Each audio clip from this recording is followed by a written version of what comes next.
Before, perfect. Before we go any further, we just want to take a little bit of time now just to pay our respects and to pay a moment of silence for Jakob. I hope I'm going to pronounce this properly. I'm going to make sure I say this properly because I really want to make sure I get it right. Jakob Desverrieux, who is the leader of the Kassav group, an amazing group. So please do, if we could just, you know, tragically he passed away. So we really want to pay our respects. And also if anyone would like to say just a few words, Isaac, I don't know if you have any, if you want to talk about the impact that Kassav has had. So I'm going to start the 1 minute, if that's okay now. Is it now 7? Should we wait until 5:35 or should we start now? I'm not sure if it just started. I think what I'll do is I'm going to ask if we could just start to have 1 minute of silence now, and if we could all just make sure our microphones are on mute. So it'll be 1 and a bit minutes. I'll turn it back on at 17:36. So 1 minute of silence just to remember this amazing man.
Thank you so much for that, everyone. And thank you for joining us again. And before we go on, Isaac, do you have any words, anything you'd like to say at all? Or does anyone have anything that they would like to say? I was just going to say that the impact that Kassav has had on the world. I believe you could have done it, don't worry. The Eastern Caribbean, in terms of their use of the Kwéyòl language in music, really can't be understated. They really set a trend throughout the world where people had a real pride in the language, which I think hadn't been seen from perhaps a musical perspective on such a scale before. They really showed that, you know, with determination, pride in your culture and your roots, you can really have an incredible impact around the world that people can't really predict.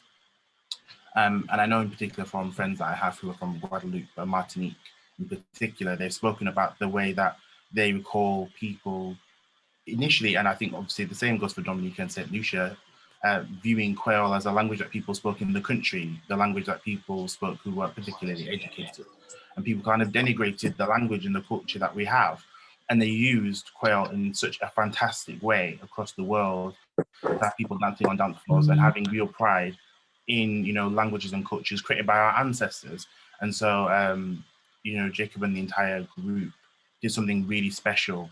And, you know, really kicked off the Zouk movement, musically speaking, which was a really great bridge between, you know, the Caribbean in particular as a whole, but in particular the Eastern Caribbean and West Africa and the rest of Africa as well. And their music is well known throughout, you know, the entire continent, which is no mean feat. I think in the modern age, we think of it as something quite easy to do with the internet. But, you know, when you were able to do that throughout the end of the 70s and then the 80s and the 90s, when you didn't have the internet and you all spoke different languages, you realize how powerful it was. So it's really sad that we have unfortunately lost him, but his legacy will live on forever.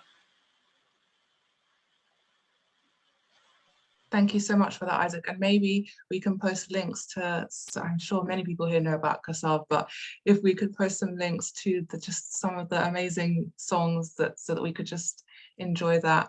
And do any of the panelists, we'll introduce the panelists properly as when we get to it, but do any of the amazing panelists here this afternoon want to say a couple of words?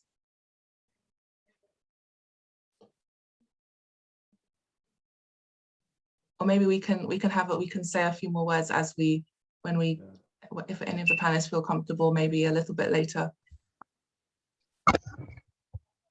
I'll see mine when I make my presentation. Okay, perfect. Thank you so much. Okay, well, what we'll do now is, and of course, if anyone wants to post any links about CASAV, please do. I think what we'll do now is I would ask everyone to please make sure that you mute all microphones so that we can all hear each other. And I'm just going to quickly pass back to Isaac, who's going to talk about just notifying us of any issues. So if you do, please do obviously keep your microphones muted just so everyone can be heard at all times while speaking. But also, if you do, please notify us if you do see anything inappropriate that's happening, or there are any gate crashes, because unfortunately that can happen, you know, with internet panels. We'll make sure that we can remove those gate crashes as soon as possible. And as well, we'll obviously post our social media information in the group chat in the Zoom, so you can follow us on social media. And that's where we post all about the different events that we have, and our handles for Instagram and Twitter are the same. So we'll post them so everyone has them. Moving on to Stacey, thank you. Thank you very much. So, without further ado, I'd like to welcome our first speaker. Can I just remind everyone to please be on mute when you're joining? Thank you. So our first speaker is Embert Charles, who is a trained communications specialist and development worker with competencies and experiences in the management of grassroots organisations. He has extensive experience with regional civil society organisations in the Caribbean.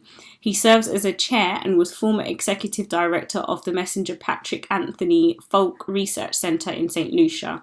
Other positions held included communications advisor to the OECS Natural Resources Management Unit, the Director of Information Services with the Government of St. Lucia, and head of the regional body for telecommunications regulations on the Eastern Caribbean. He is a member of the National Steering Committee of the UNDP-GEF-SGP in St. Lucia, and in addition to expertise in communications, planning and media production, Charles also advises on matters related to electronic communications, policy and strategy, cultural administration and environment issues. He's president of the World Association for Christian Communication, which facilitates programs on climate change and communication rights, migration and communication rights, and portrayals of gender in the media at the local and global level. Wow, wow. Welcome, welcome, welcome. Please hand over to you. Thank you, Stacey. That's quite a mouthful. I didn't expect everything to be read, but this puts my presentation in context. Am I being heard? I see something coming up. Okay, great, great. I think you muted everyone. Yeah, thanks. So what I intend to do, not to be very long, but to make a brief presentation on putting the history of Kwéyòl in context. And I'm glad that Alfia decided that we do a 1 minute silence for Jacob de Barrio.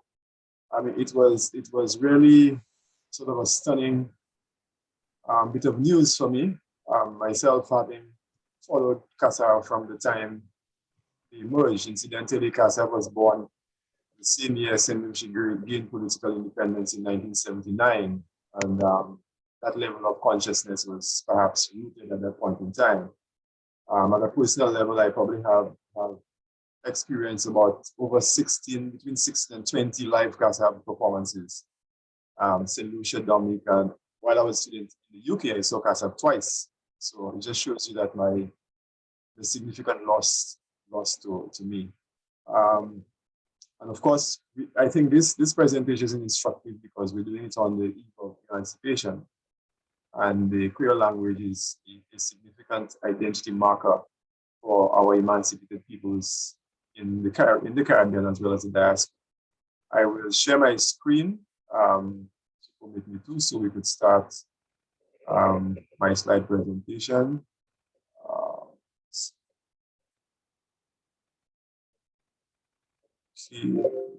So can you see my screen?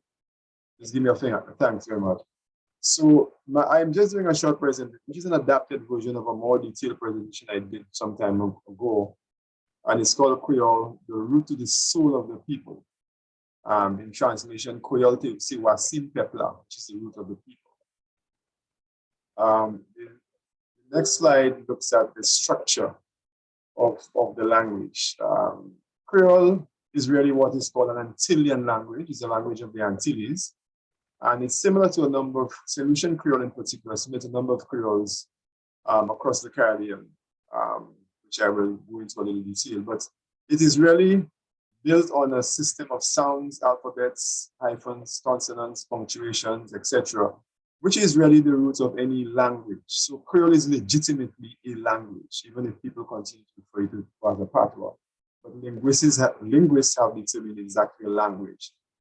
The fundamental linguistic features of our Kwéyòl is that it is a phonetic or sound-based orthography. In fact, what you write is what you see. As opposed to the tricks we learn in English, you might see when people have the confusion of words having GH, tough and bow have different sounds, but it's the same symbols. Kwéyòl is very simply same symbol, one symbol for every sound. So the A, for instance, or E or I, all of these are represented by one symbol. We'll come to that in a little while when we do our little exercise. A lot of the lexicon is French because of the dominance of the French preoccupation in some of these countries, colonial occupation, and also the cultural legacy of some of these of the French in these countries. So you'd find in the Antilles from North Haiti all the way down to Guyane, which is actually French Guyana, some people call it Cayenne, that a Creole, an Antillean Creole is spoken. But in St. Lucia, it is given the name Kwéyòl, and it is spelled Kwéyòl, the accents. The orthography is simple. It is so that at least when we say simple technology, we have not introduced any new characters that you will have to create on screens or on keyboards. It is using the existing alphabet technology that applies to any language. It is economical, so the fewer letters and phrases to make up one word. It is universal, and it's also compatible for the Creoles in the region. There is room for variations, especially in Antillean usage, because you will have people describing things differently. The same fruit is described differently in the different Caribbean countries. Hence, you may find different words describe the same fruit. In the Caribbean, there are lots of common words. I mean, for instance, Trinidad, those of you who have of Trinidad heritage would know Juve. Juve is the opening of the day, but for some people, Juve is really a festive moment when you come on the streets and you precedes the actual carnival parade itself. But actually is rooted in the term Juve, which means opening of the day. So Juve happens at the beginning of the day. Manger, which is to eat.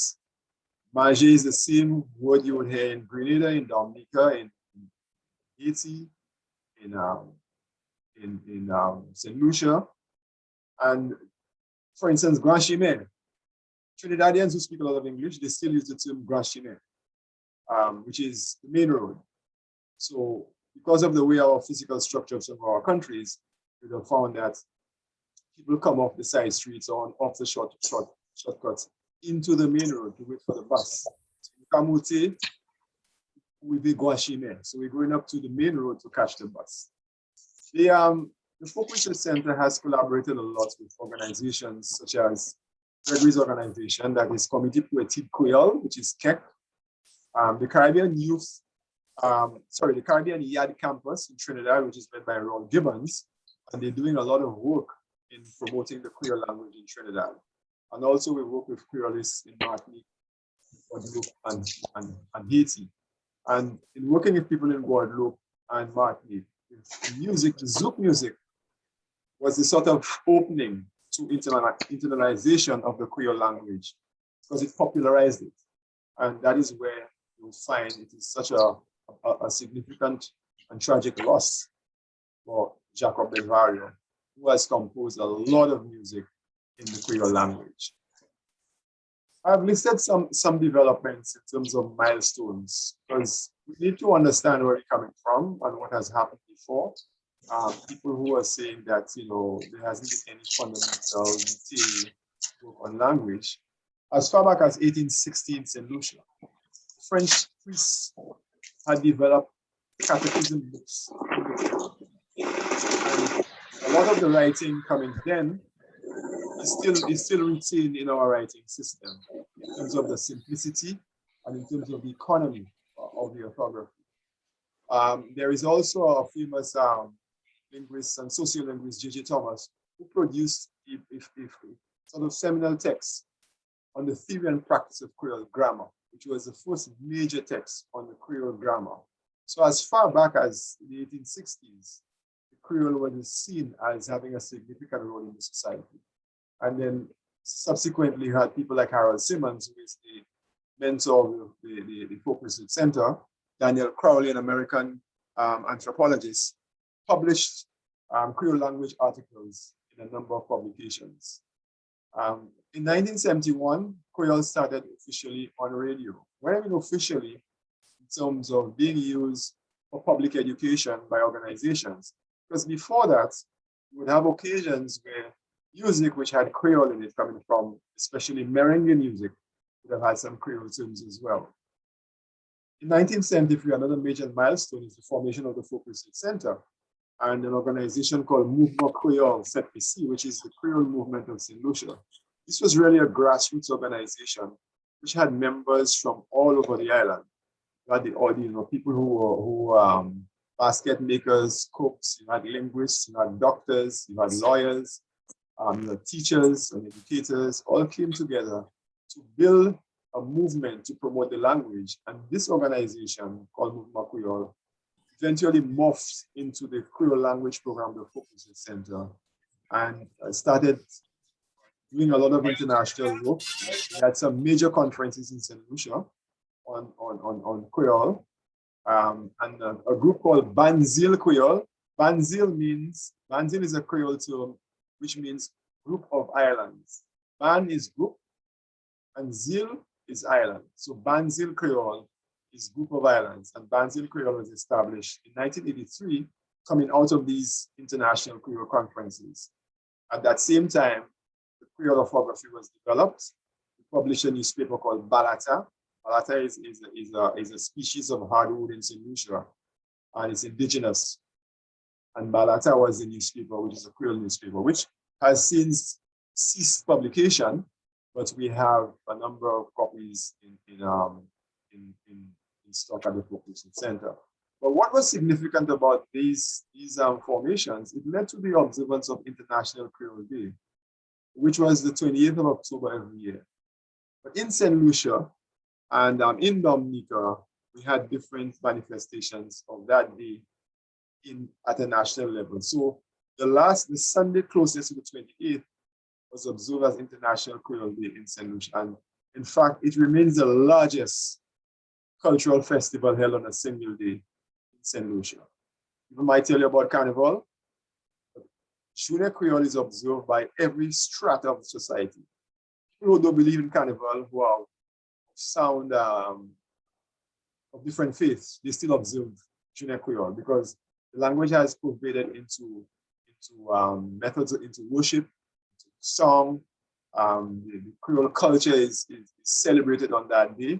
And since 1983, we have observed Journée Creole every year. Of course, there were three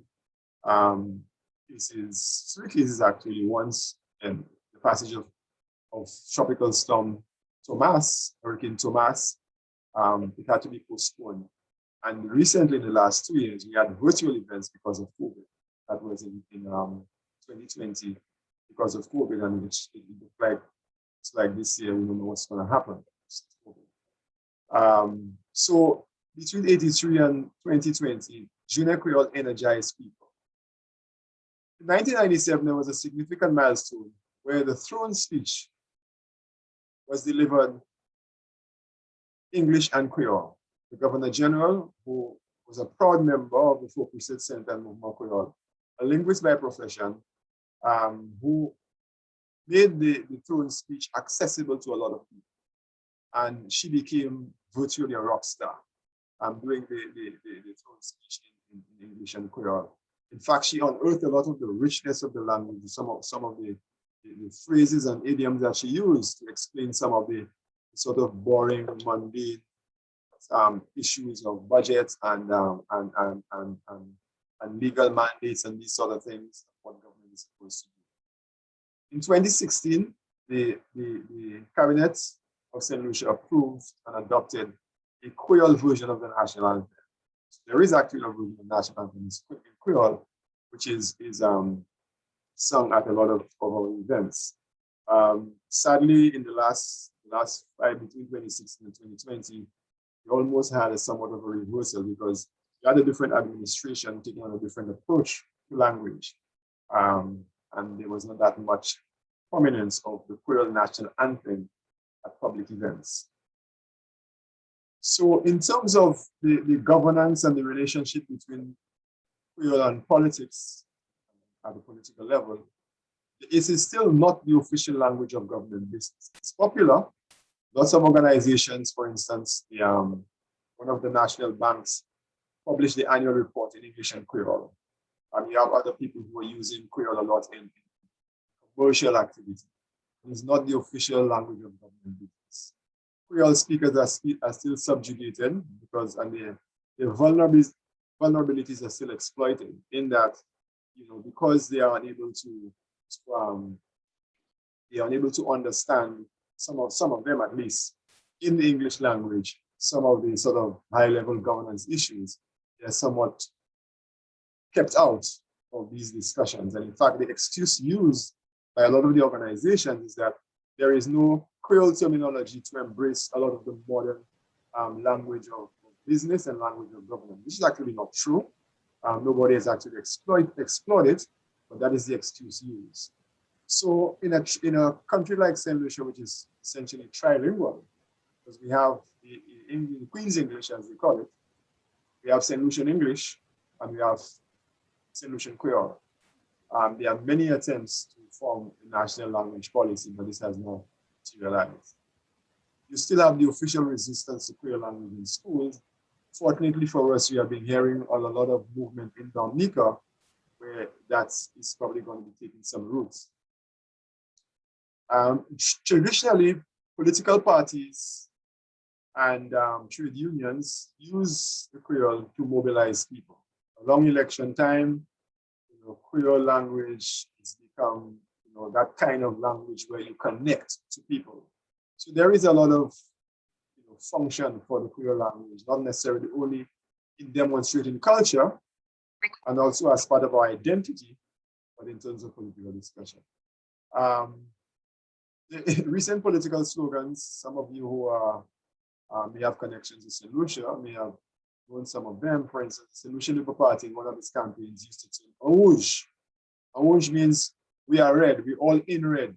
And it is part of mobilizing people to be part of that red movement.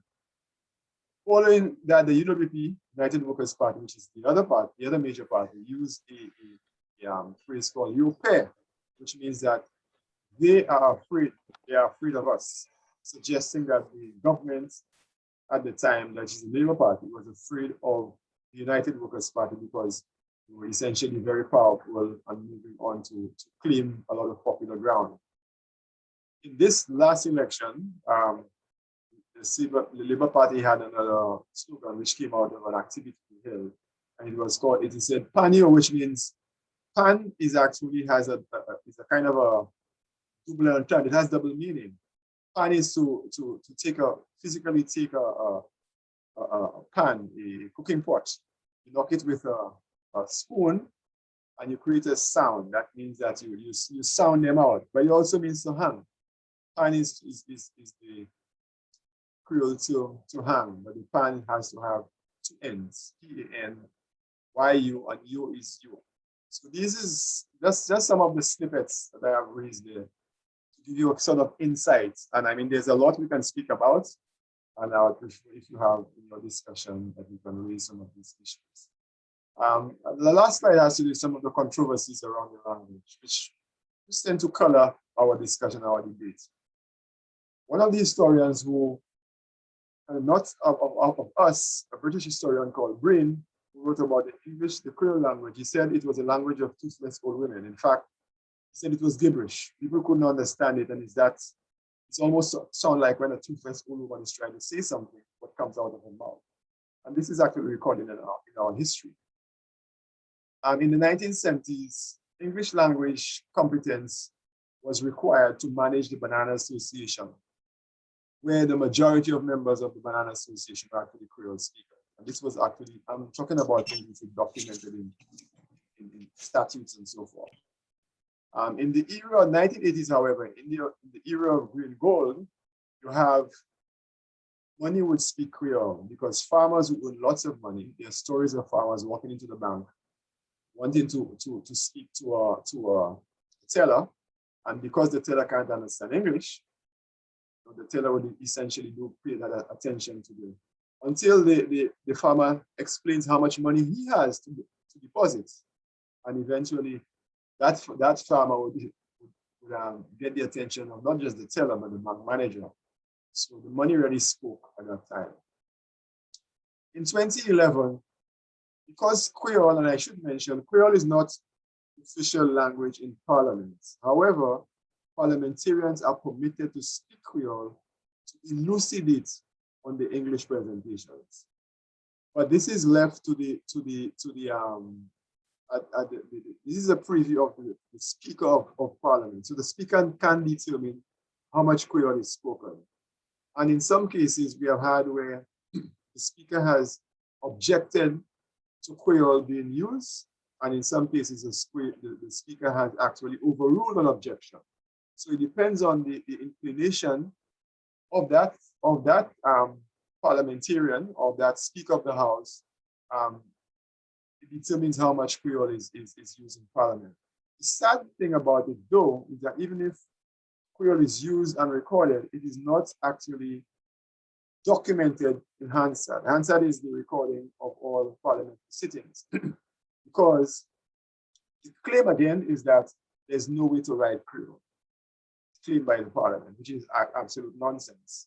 We have had a writing system since 1983, which is being used all over the world. So, and I made reference earlier to the Governor General making the presentation of the throne speech. And what she said to us is that soon after she delivered that, a gentleman called her, and he said to her, he was really incensed, how dare you as a Queen representative deliver the throne speech in Creole.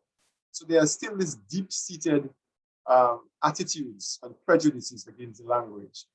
And there are also cases where people don't get the kind of justice they need, because when Creole speakers come to court, if the interpreter is not competent, then the evidence is lost in translation. And of course, in a lot of cases, the judgment goes against the Kwéyòl language speaker because they do not have the equal standing the English speaker who would have clearly detailed the evidence in court.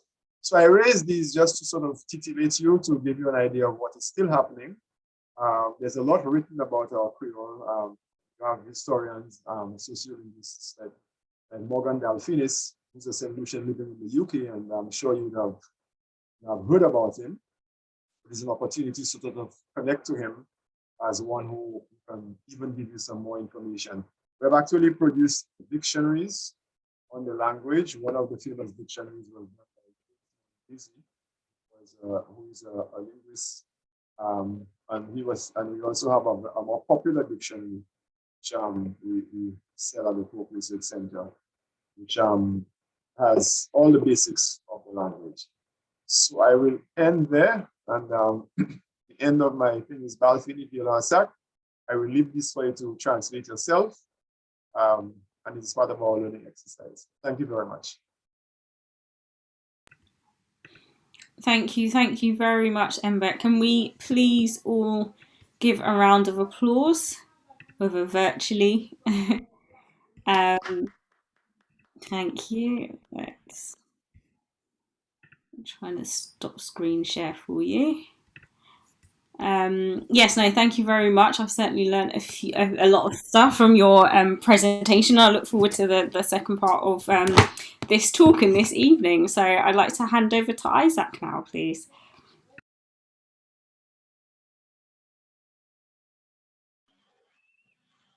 Hello, so it's my absolute pleasure to introduce Mr. Gregory Rabès. So Mr. Gregory Rabès is a cultural and communication consultant, musician, poet, author-composer, and Creole activist in Dominica. He is a member of the country's National Cultural Council and coordinator of the Comité Poétique Kwéyòl, which is also known as KEC. He is a former consultant to the Cultural Division of the Government of Dominica with responsibility for cultural projects. He has been involved in the research, documentation, and promotion of Creole and cultural projects for many years. Mr. Gregory Rabès holds a master's degree with distinction in applied communication from Coventry in the United Kingdom. So without further ado, Mr. Rabès, please give us your wonderful presentation. Thank you. Merci en pile. Do you hear me? Yes. Okay. Well, as you said, I'm from Dominica, so I'm going to talk about the history of Dominican Creole. But let me just share briefly my thoughts on the passing of Jacob Desvarieux of Kassav, the leader of Kassav. He was really a musical giant in terms of French Creole Antillean music, and he was noted particularly for his dexterity on the guitar and his unique voice, actually. And so we all mourn the loss of Jacob Desvarieux of Kassav. They have performed in Dominica many, many times at the World Creole Music Festival, and it's really a tremendous loss for the French Antilles and the Caribbean and African diaspora as a whole. Now to the history, you might want to share the PowerPoint presentation while I do the history. Can somebody screen share the one of the administrators? Of course. Basically, in terms of the Dominican Creole, like the other French Creoles, it first started as a pidgin, out of contact between the Africans and the Europeans, and in our case in Dominica and St. Lucia, somewhere during the 16th century. And out of that contact, you have another range of contacts with the Kalinago people, who were the indigenous peoples of the Antilles, the Eastern Caribbean in particular.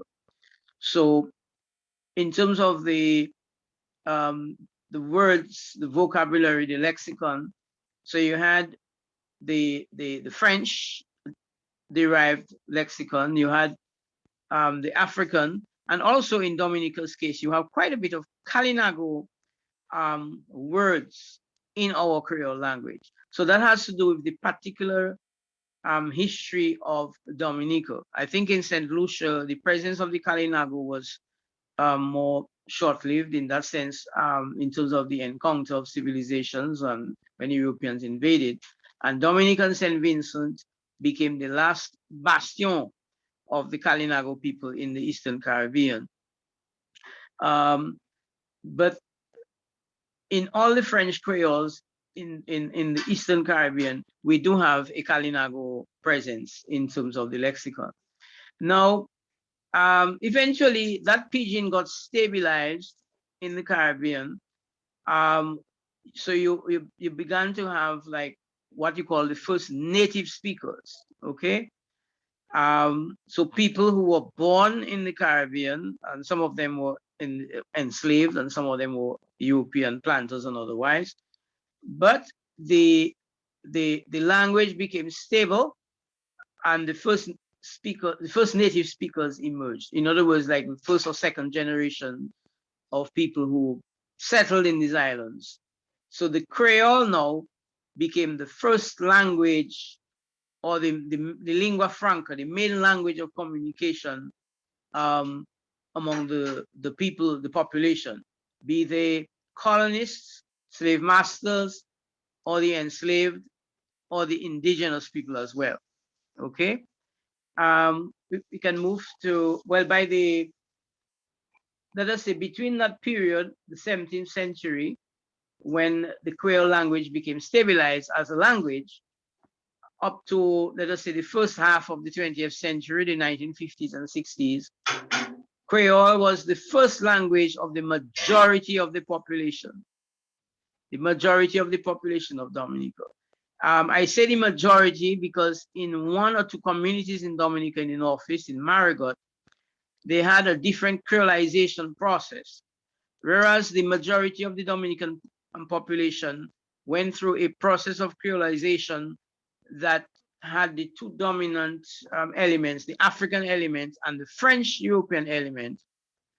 In the Marigot area, you had a creolization process that had started in Antigua and Montserrat, and you had people who moved to Dominica whose first language was what you might call the English Creole, very similar to what is spoken in Jamaica and referred to as Jamaican patois.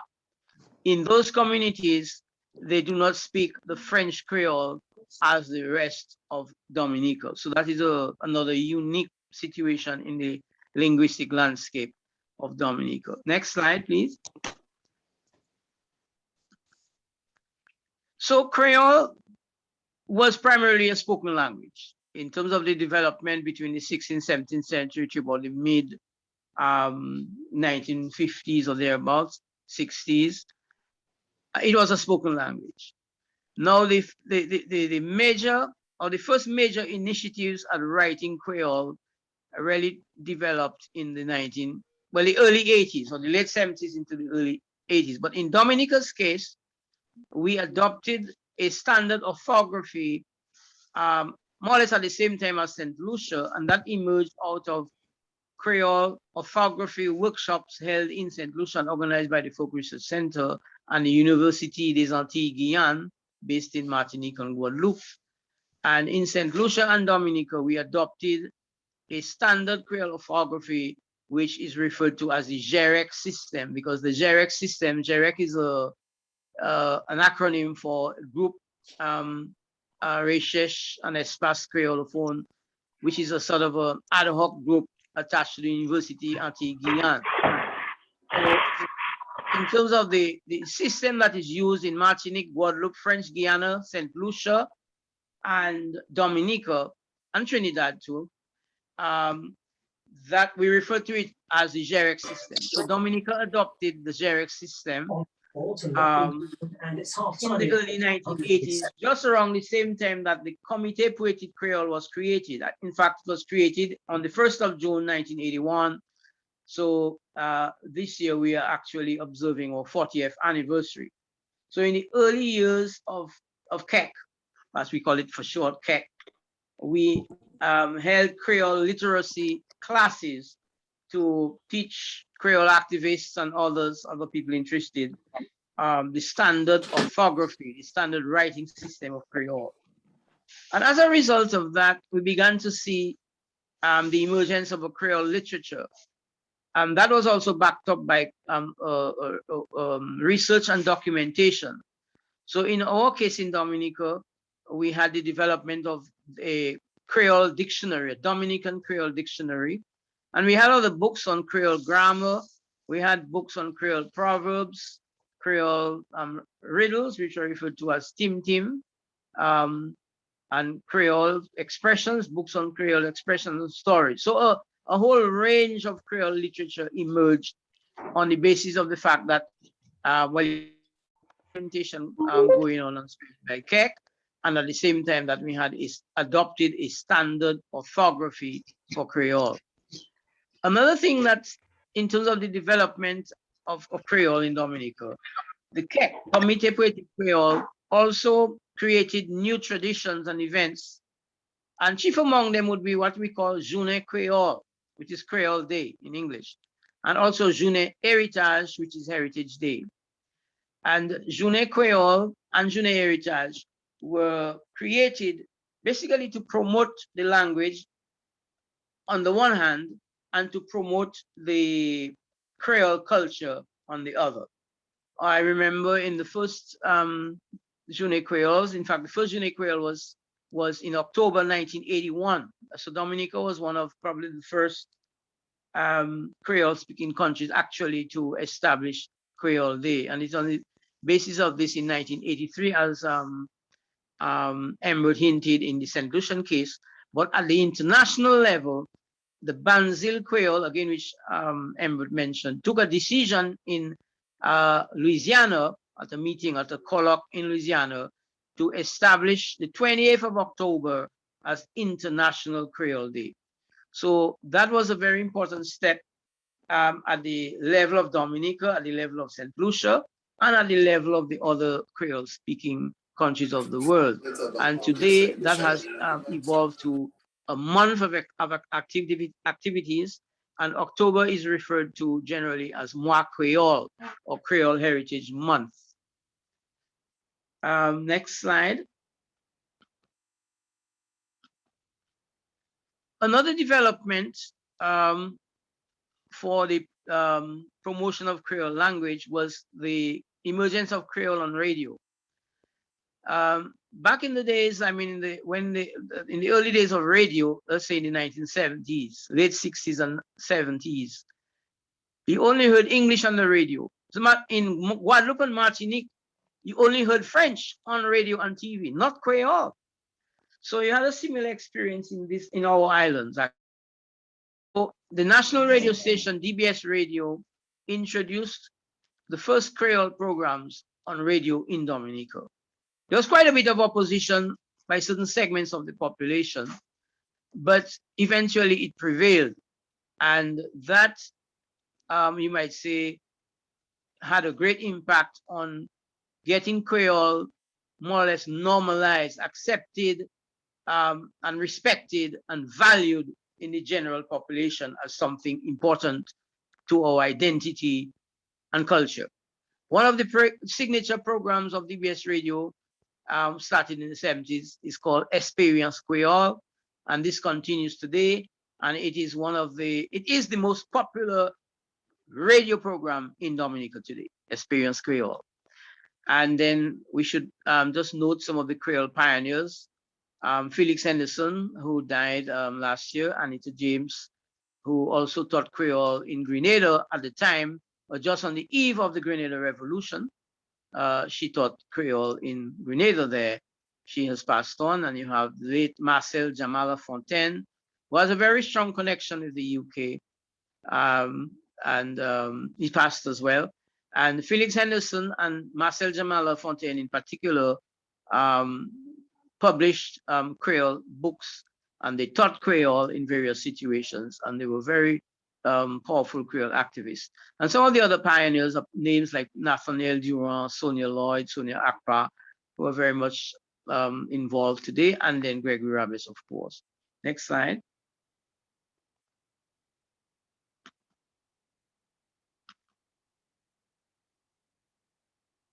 So we trace the history going from the 16th century to the 80s, and some of the developments, the major developments which helped to give value to the Creole language and to promote the Creole language and to develop the Creole language. In the post-2000 period, we have had a strong focus on Creole in education.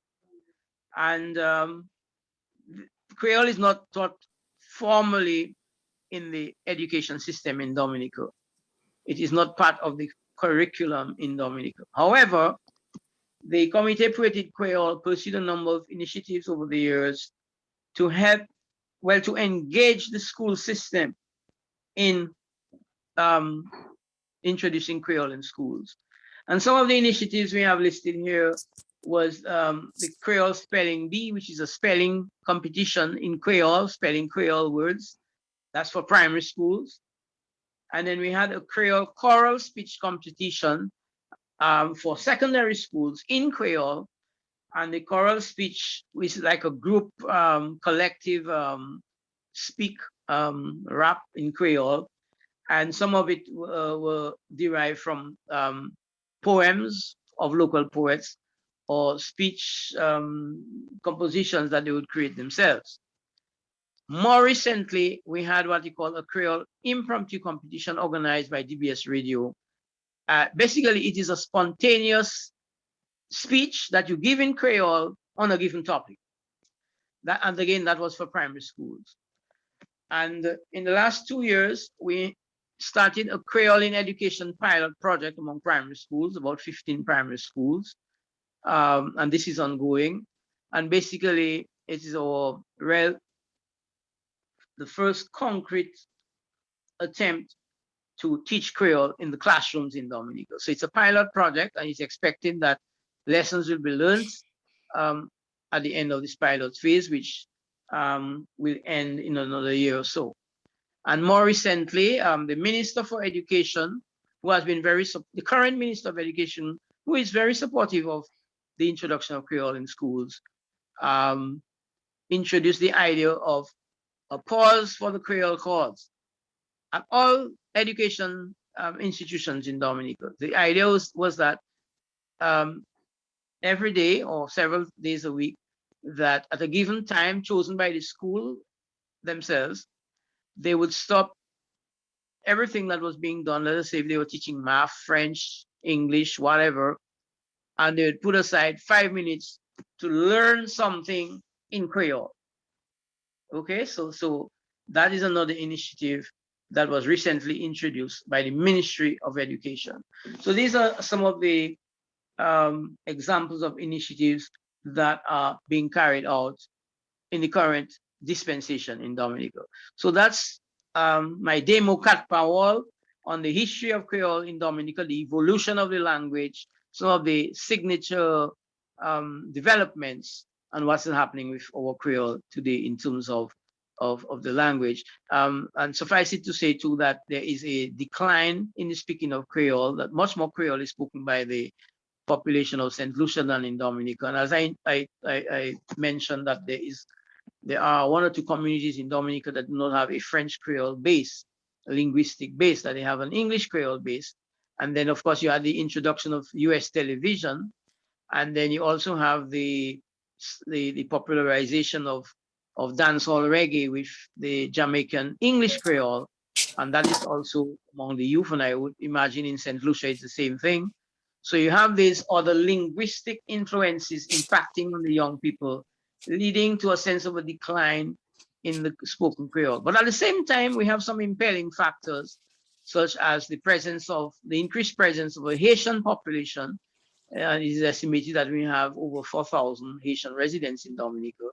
And of course, we have quite a bit of movement between Dominica and Guadeloupe in terms of the huckster trade. And that is also helping the continuity of the spoken Creole in Dominica. So we have factors that hinder, but we have some impelling factors. Thank you very much. Merci up here. No, that's perfect. Sorry, baby. I'm so sorry. I am just going to have to just stop just 1 moment. I'll just ask, please do keep your microphones on mute. And I'm going to pass back to the amazing Isaac just to say thank you to Gregory Rabes for this amazing presentation. Thank you. Thank you so much, Mr. Rabes. That was fantastic. I'm sure people are going to have lots of questions. So if you obviously do have any questions about anything that Mr. Rabes has said, specific to Dominica, then please do make sure that you put them in the chat so that we obviously can have those questions answered when the time comes. And I'd like to pass back over to Afia.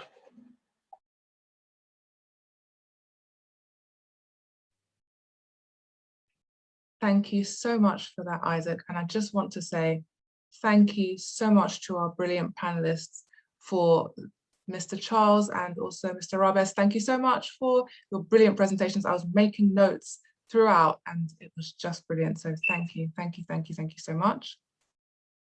This is just to let you all know that we are now going to be entering the teaching section of the event, where we are going to learn how to speak St. Lucian and Dominican Kwéyòl. We are so excited about this. I am now going to pass over to Stacey, who is going to introduce Mbut Charles.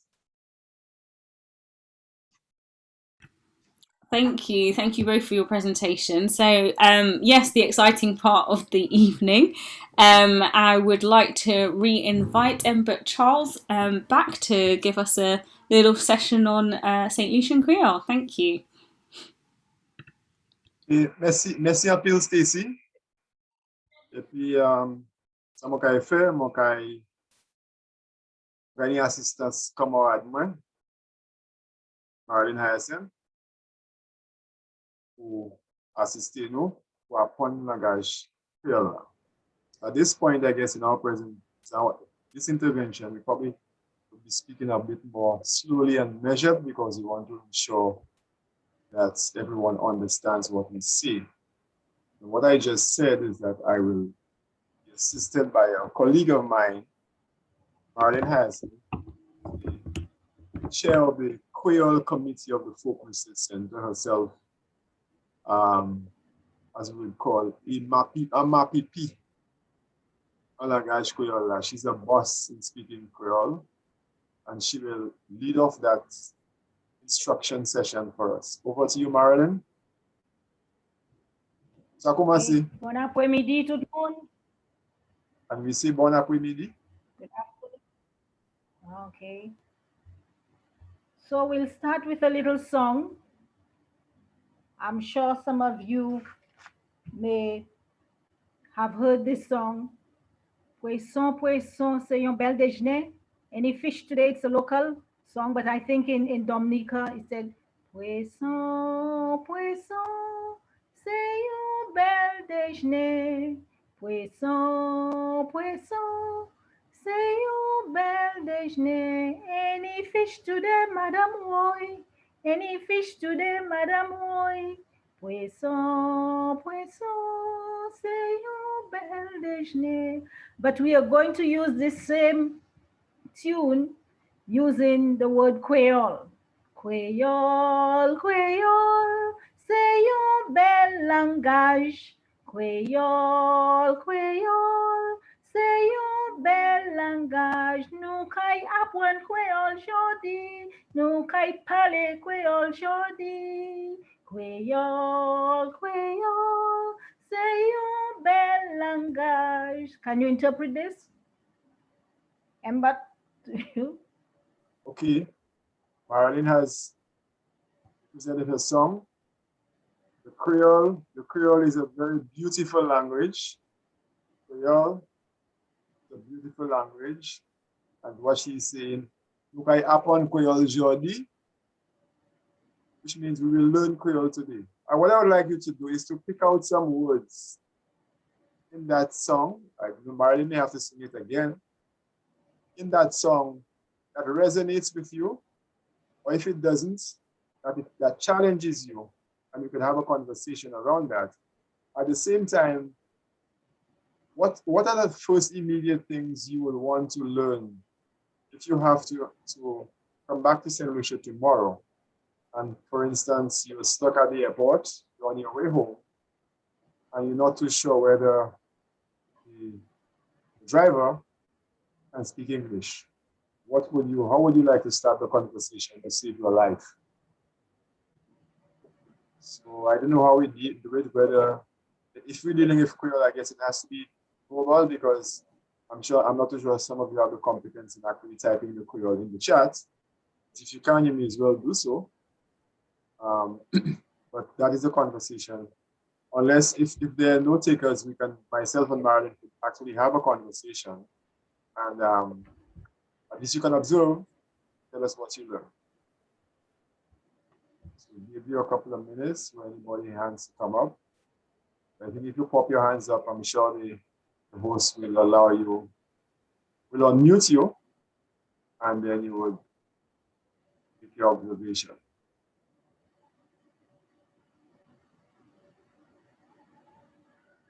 While we wait, we don't want to keep too much dead air while we wait. as broadcasters, we don't like dead air. So we'll start a conversation, and I would start with Marilyn. Marilyn will respond. I've just landed, and Marilyn is outside. I've just stepped out of the arrivals lounge, and she's standing there. Bonjour, madame. Comment est-vous? Bonjour, monsieur. Moi bien, merci. Madame, il a fait chaud. Qui m'a dit votre chaud à cette ici? Oui, nous en saison quand même. Comme ça, il a fait chaud. Ah. Moi, quand il voulait une machine pour monter en car street, parce que on est pour aller car street, c'est la famille qui a resté. Quand il a joué une machine? Ah, moi pas bien comprendre qui ça a dit là. Ou dit ou voulez? Moi, voulais monter car street. On voulait une machine pour monter car street. Toute famille qui a resté car street. Ok, comme ça, ou dit, ou besoin d'une machine pour mener un castouille. Toute famille qui a resté castouille. Eh bien, nous ni plaisir en chaque machine là. Qui laisse là quand il porte mes car street? Qui témoin a demandé un chauffeur pour amasser sakou et bien valise pour mener un castouille. Mais qui contient castouille ou calé ou ça castouille gouan? Oui. Mon maman qui a resté bois patate. Oh, ok. Bois patate. Bois patate en castouille. Comme ça, moi, quand il m'a demandé chauffeur pour mener un bois patate. Il est moun qui a dit, si vous voulez manger une machine, vous pouvez demander est-ce là il y a un taxi? Est-ce que moi ça servi moi c'est la taxi? Et moi quand conversation pour vous. Oui, simplement ici et puis moun ka servi mot taxi a aussi plus souvent par ces machines. Ça m'a voulu dire, si le mot entré, moi ça dit, est-ce que moi ça trouve un taxi pour prendre mon casser aussi? Oui, ou ça dit ça. Est-ce moi ça trouver un taxi pour mener moi la caille moi? Mon époux dit, taxi a pour la caille moi yé. Oui, on est pour dire que la caillou c'est bois patate. Bon, moi, nous ka monter, moi faim. Qui ça mon époux demander taxi a pour assister moi pour acheter un bail pour manger? Bien fait, parce que à sous avion, tu partais bon nous manger à sous avion. On est pour demander taxi a, moun nan ki ka conduit taxi a, si la ni pièce place, peut-être un restaurant, et bien en côté, ou ça acheter à manger pour manger, et puis pour acheter yon bois. Comme ça, à Sushime et poa, là où il veut castui, il sa du bout, et puis moucho côté, ou ça acheter manger. Et puis, qui qualité l'argent, moi ça a servi, et moi acheter manger. Est-ce que moi ça a servi l'argent l'Angleterre? Et bien, on est pour boucanter l'argent, moi, et puis l'argent Saint-Louis. À d'un place, peut-être où ça servi l'argent l'Angleterre, mais il a plié si où ça boucanter l'argent pour joindre l'argent, ça nous va couiller ici. L'argent Saint-Lucie va servir Saint-Lucie. L'argent c'est payé aussi $, ici. Oui. Ça bon. Mais ici, quand nous avons monté, là, il y a une pile machine à Sushime. Accordé à bagay qu'a fait un gap de ressources. Est-ce que ça dit moi ça qu'a fait là? Nous, en saison élection, et puis, dis-moi tant ça là, moun a sou chime, pis moun ka gade pou eleksyon vini, pou chwazi un moun pou représenter yo en gouvernement. Et puis un gap de riso a, aussi ou sa doubout la de le yo ka van mi oti. Ou sa doubout la, et puis acheter un ti mi pour manger. Taki an mi. Mi is corn, roasted corn. Ah, okay. So I can buy a roasted corn by the wayside in Deriso. Yeah. Mwen pa ni piyes flate we, an eleksyon, wè kay achete mi mwen ek mouti kastri. Yeah. Mais il y bon pour tant qui manie yo ka kouye rouge et puis jaune et puis toutes sortes qualité couleur. Puis c'est moun ka amise ko yo a pas di yo vle pour yo mette ti kwa yo ka amise ko yo aussi comme ça c'est ka yon bon expérience pour ouais qui manie moun ka fait les nous ka préparer pour élection. Ok, madame la, merci en pile pour assister men en l'eau, en chay. Mwen ka achete manje, mwen ka achete mi mwen, et puis mwen ka mouti kastri, mwen ka mouti bois patat, mwen ka ale visiter maman mwen. Parce que à peu près 15 l'année mwen pou wè. Mwen ka y assez bien pour receiver moi. OK.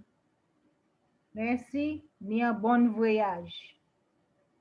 Merci, madame. Merci en pile. Okay. So this was an example of a conversation.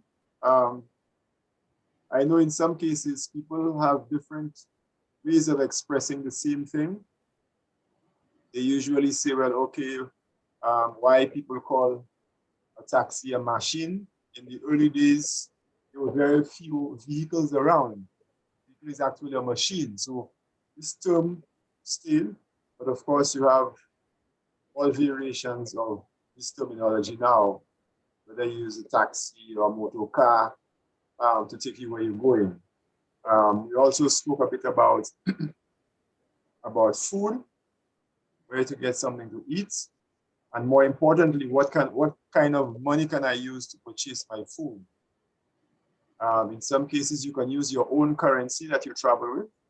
Some restaurants may accept it, but in some cases, you have to exchange it to get local currency, which is the Eastern Caribbean dollar, as they call l'argent ici, which means not ici is a Creole term for here, where you live. Ici is also the letter E and the letter C, which is EC dollar. So l'argent ici means our money, but the EC dollar. And she also said that you may find something happening on the road, and because it is election period, which she said actually has just passed, the people are campaigning, and you may want to know what the color red means, why they want to vote for people, and so forth. I see in the chat room that somebody asked about the term boiti. Boiti is also used in some cases by some of the very sort of older people who because of the French derivative of the term boiti, some people use boiti as well. But more people use the term machine or taxi and so forth. Oh, I'm so sorry, Ember and Marilyn. First of all, I just want to say thank you. Can we just give Ember and Marilyn a huge clap for that, because that was just amazing. It was just a very quick thing, and then I realized that an audience member has their hand up, so I will ask them to speak in just a moment. But just very quickly, I was just wondering, do you have any, for beginners such as me, do you have any, just some basic phrases that you can share with us? You know, I'm hungry, I'm tired, where is the train station? For example, tourists who go to Dominica or St. Lucia and want to walk around and explore, how much does this cost? What time does the bus come, or anything like that? Do you have any basic phrases to share with us? And then I'm gonna ask I believe there was an audience member who raised their hand. Hello?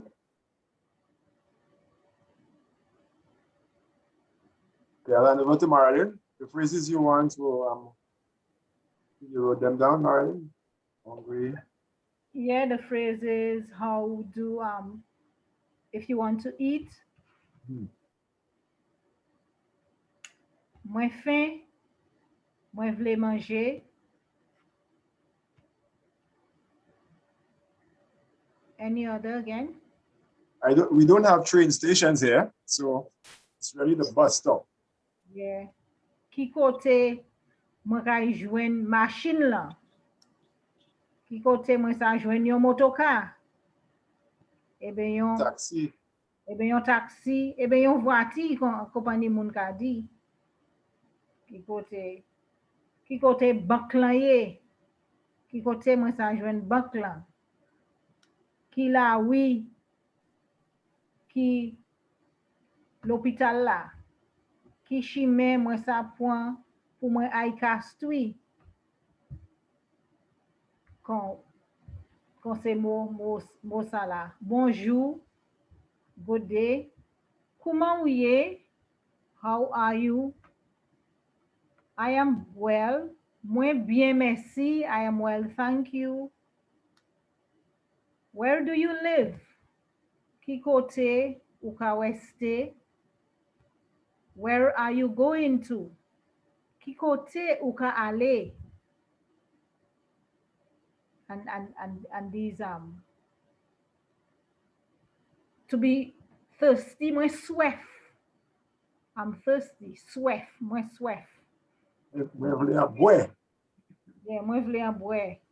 Moi malade. I'm sick. Moi las. I'm tired. Moi fâché. I'm angry. Moi ka hele. I'm crying. Ka fè moi la peine. It's sorrowing. It's painful. Moi J. I'm happy. Moi ka chante. Moi J. Moi ka chante. I'm happy. I'm singing. Moi J. Moi ka danse. I'm happy. I'm dancing. Moi J. Moi ka saute. I'm happy. I'm jumping. Jumping for joy. Pour la joie. And these are just a few of them. I think Amber can send you a few of the list of some of these adjectives. Right. Yeah, Althea, we can send that to you so you can share it with your colleagues. You know, when you, for instance, you're tired, moi vle ale la kay mwen. Alas. Moi pa we pou ale la kay mwen. I am ready to go home. When you go to an event somewhere and then you're tired, moi pa we pou ale la kay mwen. I am ready to go home. Alas, you know, I'm exhausted, I'm tired. So these are some of the common phrases. And of course, there are phrases which you learn in terms of describing people around you, like your mother, your father, your brother. I'm sure some of our followers know these, but just to repeat it, like mama is mother, papa is father, grandmama, grandmother, which is perhaps one that is very popular. Tatat, which is an aunt. Tonton, which is an uncle.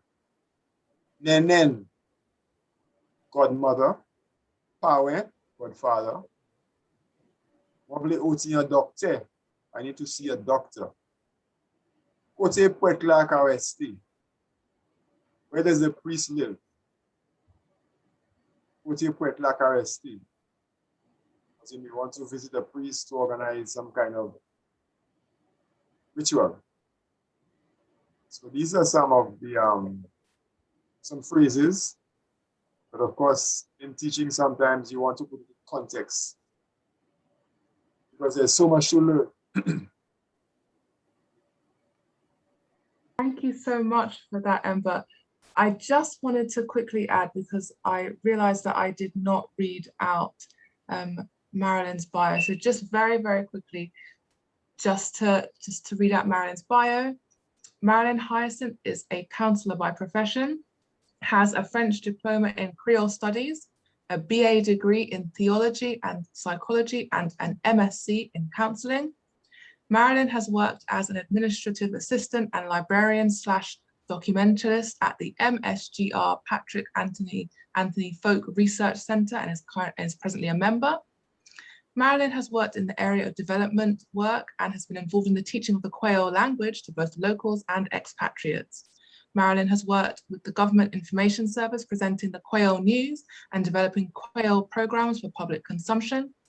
Marilyn Hyacinth lives in St. Lucia and presently assists and gives support to an after-school program with children from some of the most vulnerable parts of the city of Castries, the capital of St. Lucia. So we are listening to some amazing people this evening. So I just had to read out Marilyn's bio.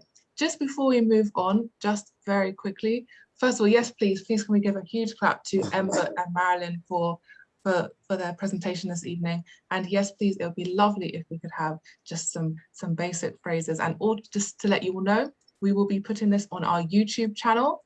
So please follow us at Caribbean Links on YouTube, and we'll be able to, if you'd like, you can watch this over.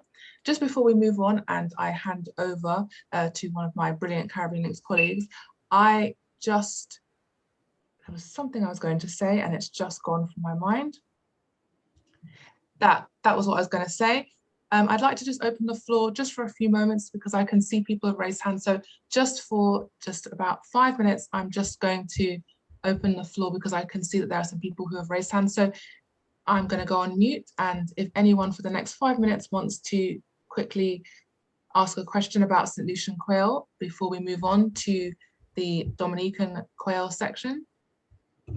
I think we'll just have 2 questions just for now, and then we'll move on because there will be space for questions after the presentations.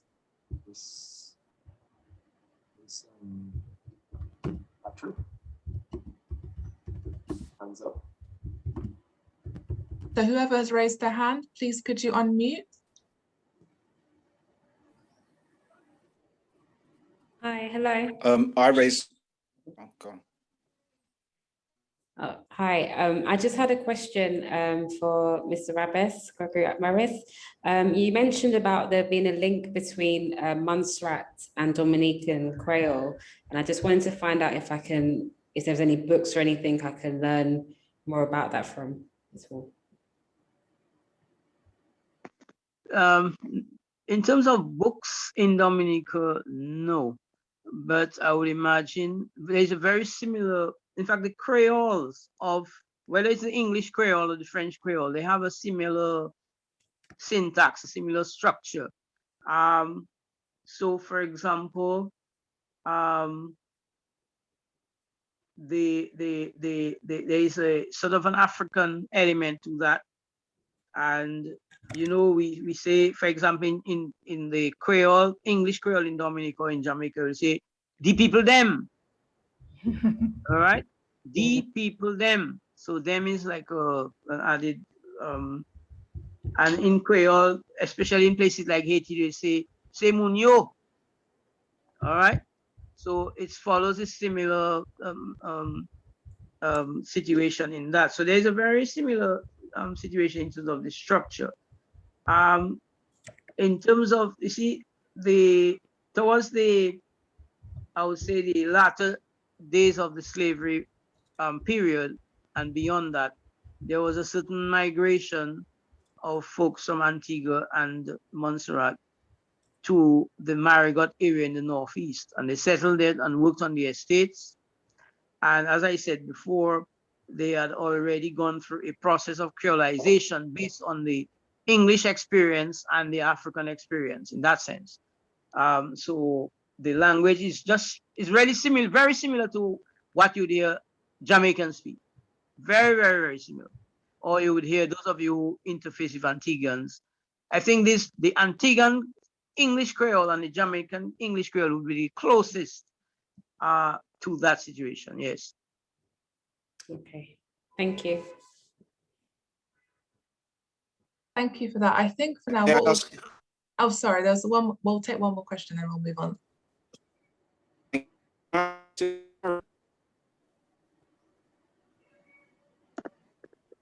Is that okay? Sorry, would you mind repeating that? I think maybe your mic cut off, but please do continue.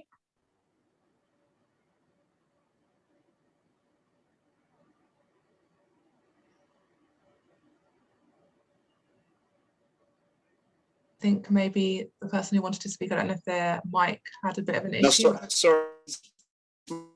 It's just I'm hopefully I've got you guys now. No. Yes, yeah, that was fine. Thank you. Okay. That's in Castri's issue because I'm in Sunny Acres when I go back home. I don't want to connect with her.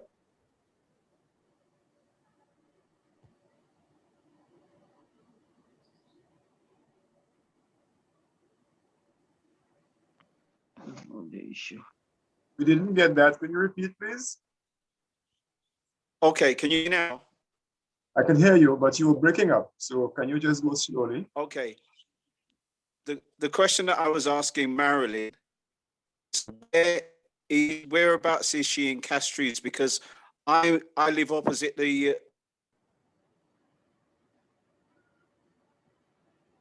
Opposite where? Not hearing him. Opposite the comprehensive school? yeah, I live opposite the school when I go home. If I can connect with her when I go home, that would be great. Oh, I live on the road to Grosile, Monjiro. You live by Monjero, okay, no problem. If you can your details, then I'll try and connect you when I come back. Okay. And do you teach the English? Sorry, in they say, she said you taught it in you teach it of the the ordinary curriculum, which is what they were advertising, what they were talking about last year. We do some teaching through the Folk Research Center. Last year, Yeah. during the whole COVID situation, we did some learning via Zoom, teaching via Zoom. Yes. So it's something that we're giving consideration to because a number of people in the diaspora had joined with us. So it's something we're giving consideration to as Journée Kwéyòl is approaching. Creole Day is approaching. That's right. Yeah. Can I contact you via the Folk Research Center? Yes, you can. Okay, I'll do that. When I come over, I'll send you an email, and when I come over, I'll come and say hello. Okay, then. We're going to town. We'll have something to eat. Thank you very much for that. I think what would be a good idea now, because I am anxious for time. I realize that we probably need to move on now. So I think what would be a good idea is if we could please move on. I'm going to pass over to the amazing Isaac, who is going to introduce Gregory Robbers. Thank you. Hello, back again. So we're now going to introduce Mr. Rabes to teach us how to speak some Dominican Kwéyòl. He'll be giving us some basic phrases, sentence structure, and as well verb conjugation in Dominican Kwéyòl, which for any language, you need to understand that so you can understand how the language works, so you know how to use it appropriately. Take it away, Mr. Rabes. Merci encore, merci frère. Can we go to the slides, please? Slide number 7. Yeah, you can move forward. Well, basically, that's what, as the person who introduced me. So we did the history bit already. So we'll take a look at some basic expressions and some verb conjugations. I also have a string of activities. The PowerPoint will be shared with everybody. I think Afia probably has it. So a lot of things that Embert, some of the phrases and all of that are in there, so people again can work with this. Next slide. Next slide, please. Yes. Okay. Just before we get into, let me just give you a sort of a panorama of, we're talking Kwéyòl as a language, but we also have what we call the tradition parlée, the tradition orale. So the language, yes, you speak the language, basic expressions and stuff, but there are other traditions that surround the Creole language. So I thought maybe I would just share that with you. One of those is what we call proverbs, and in our Creole is called pawol, in some cases pawabol. Yeah. We have another oral tradition called tim tim, and basically they are riddles. In French, they refer to it as devinettes. And that's a very important tradition. We say tim tim, you answer boishes or boishes, and then you give the riddle and so on. That is a tradition in Dominican St. Lucia as well. Then we also have storytelling in Kwéyòl, conte and l'histoire. Basically, they are similar. I think the conte is where it goes back into the tradition, and l'histoire where you actually make up like more contemporary stuff.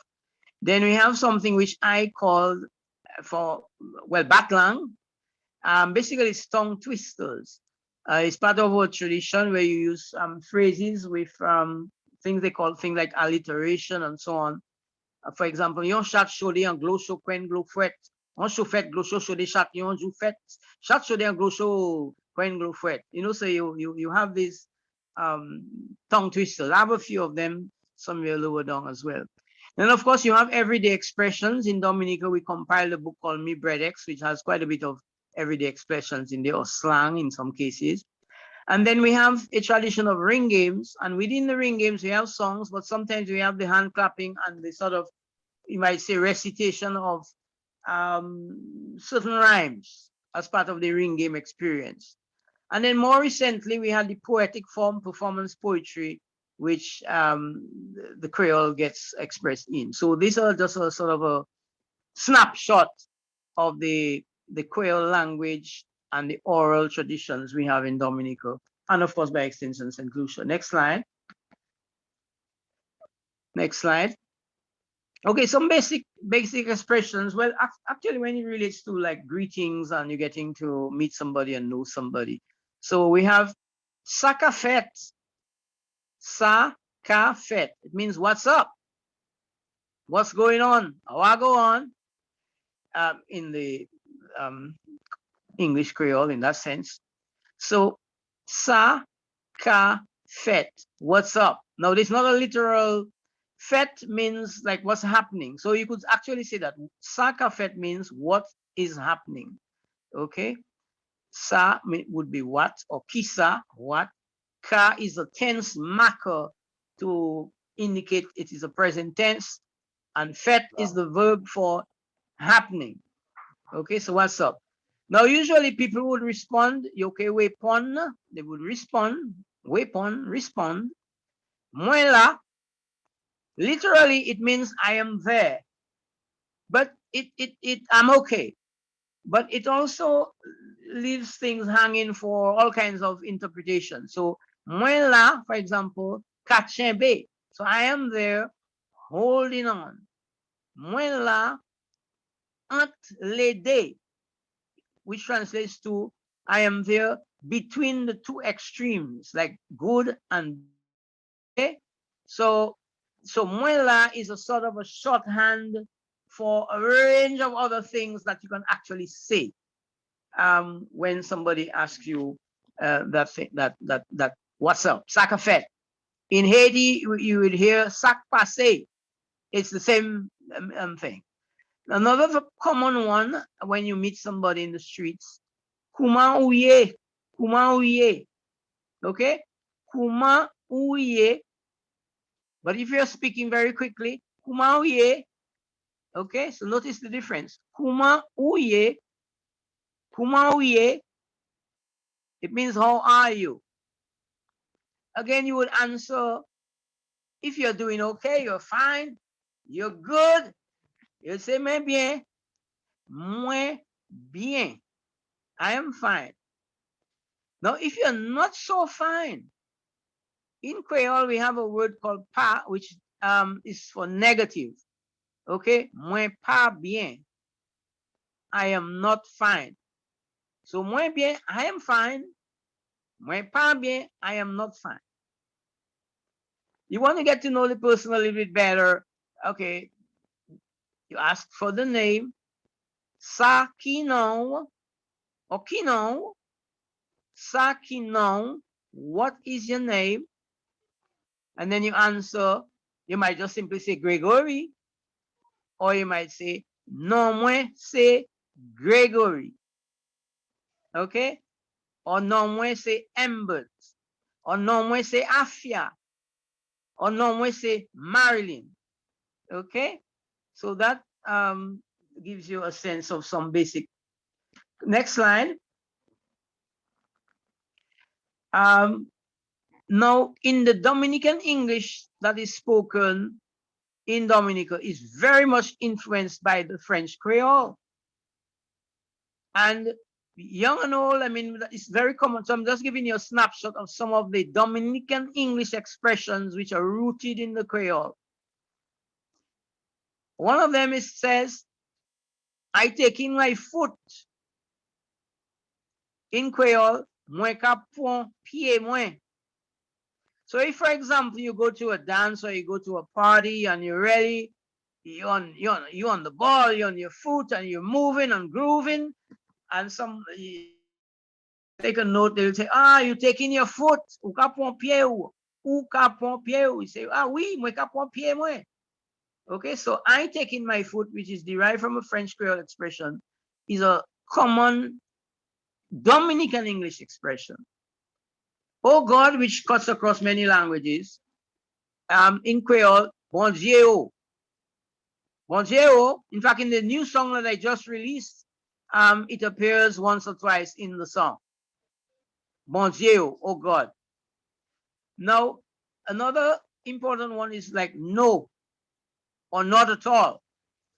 And we have two words for no in Dominica. I think Embert might help me on the hour bit. We have awa, which is no, and then we have no, which is no. Now, awa is derived from Kalinago language, and no obviously is derived from the French. Okay, so in Dominica, we use awa and no. But guess what? When you say no to somebody, there is a possibility of a yes. It means you can flatter the person, whatever, offer him a bribe or something, and that no may become yes. But when you say awa, that is totally and definitely and absolutely no. There's no turning back on that one.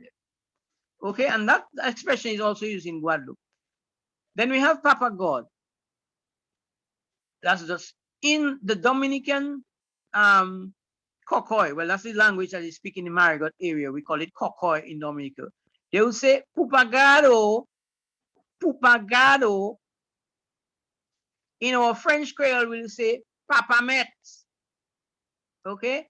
And the expression pupagado and papamet are very, very common among all Dominican speakers. Whether people cannot speak Creole or not, you would hear them say papamet. Yeah?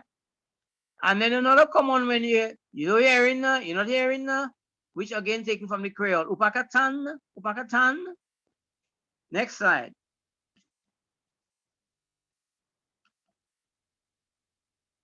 Now, for those of you who want to take it further, you can develop an activity around the names, okay? Like you use hand claps and rhythm, and it's clap, clap, no more say Gregory, clap, clap, no more say Marilyn, clap, clap, no more say this and that. So it's a suggestion for an activity that you might want to try out with your friends around that. Next slide.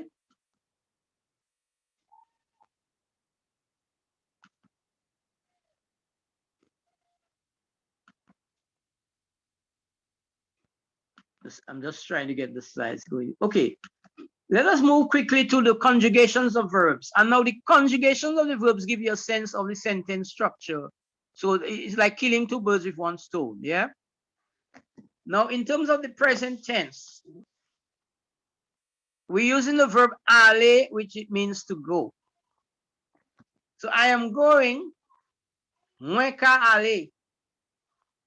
You are going, ou ka ale. He or she is going, I ka ale. We are going, nou ka ale. You plural are going, zo ka ale. And they plural, well, they, yo ka ale. That's the present. Now, as I said, the ka is a tense marker to mark the present tense. The immediate past, I went.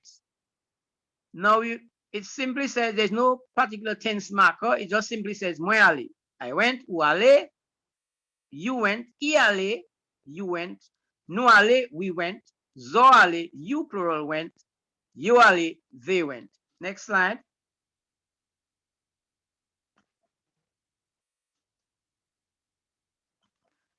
Now, if you're looking down the road, for the future tense, we have a marker, a tense marker for that K. Remember, in the past, in the present tense, we have ka. I will go. So mwen ke ale, you will go, ou ke ale. He or she will go, I ke ale. Nou ke ale would be nou ke ale would be, sorry, we are going would be nou ke ale. Zo ke ale, you plural, and then yo ke ale would be they will go. Now there is another way we can say express the future tense, which I think you do in English as well, that I am going to do something. So we are using the word fe, which means to do. Mwen ka ale fe sa, I am going to do that. Ou ka ale fe sa, you are going to do that. I ka ale fe sa, he is going to do that. And similarly, we take it nou ka ale for the we are going, we will, sorry, we are going to do that. You plural are going to do that, and they are going to do that. Now, interestingly, in the Creole too, we have shortcuts or abbreviations, and you will see at the bottom in bold, mwen kay fe sa. Okay, so the kai would be a contraction of the ka, right? So ka will become k apostrophe, and then I is a contracted form, you might say, of ale. For example, in the famous song by Kassav and the famous voice of Jacob Desvarieux, very signature part of it, where the music stops. I know I, very husky voice of Jacob Desvarieux. I know I. So let's go. Okay. So next slide. Sorry, next slide. Let me just. Okay. So this, by the way, is the sort of sentence structures as reflected in the verbs. Something to note too is that I didn't really think it down, but an important element that where the African connection comes into the syntax is where we say things like, let us say, the house. Okay, now in English, the article the comes before house. But most of the times in our French Creole, in Dominican St. Lucia, the article goes after the noun. So the house would become kaila, always after. Most cases, there's a few exceptions, but most cases that article goes after the noun. So kaila, fetla, palea, juea. And if you notice, I come with a. So it is la and a. This is the same article, but after like words that end with a vowel, like some of those that you see in the below there, fete, pale, jouer. So we would say jouea, palea, okay? But in Guadeloupe, they tend to use la. So you can still say parler la and jouer la, but generally in Dominica, we would say parler, jouer. Same thing in Martinique. Okay, this is an activity again, a suggested activity, like a sing-along. You do a clap and rhythm, and those of you into hip-hop and trap and all of that, you can strike up a rhythm. Ça nous a fait, nous ka danser. Ça nous a fait, nous ka chanter. Ça nous a fait, nous ka rouler. Ça nous a fait, nous ka tourner. So you can, this again is another suggested activity that you can work around in teaching yourself and teaching your groups. That. Another, next slide. There's another creative activity again to learn the numbers. Same thing using the hand claps and rhythm like in the ring game. Nous ka compter yon. Nous ka compter deux. Nous ka compter trois. Nous ka compter cinq. Did I miss cat? Did I? Okay, so that is another.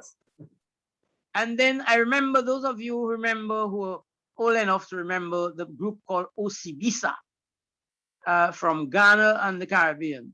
They had a very popular song where they did some counting as well, which is Kokyoko, but I just adjusted it. Kokyoko, one. So Kokyoko, yon. Kokyoko, day. Kokyoko, trois. So these are very fun things that people can use to teach children or adults as well, because you do sort of ring stuff and all of that. Okay, I think we should stop here and entertain some basic questions. The rest of the presentation, the slides, there are things like words, names of drinks, games, date and time, months of the year. And if you go, for example, to slide number 25, yeah, 26,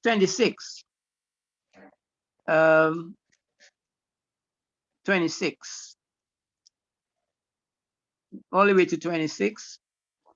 Sorry, I haven't got the numbers up. The title. Oh, you don't have? Okay. Okay, this is another fun thing for the months of the year.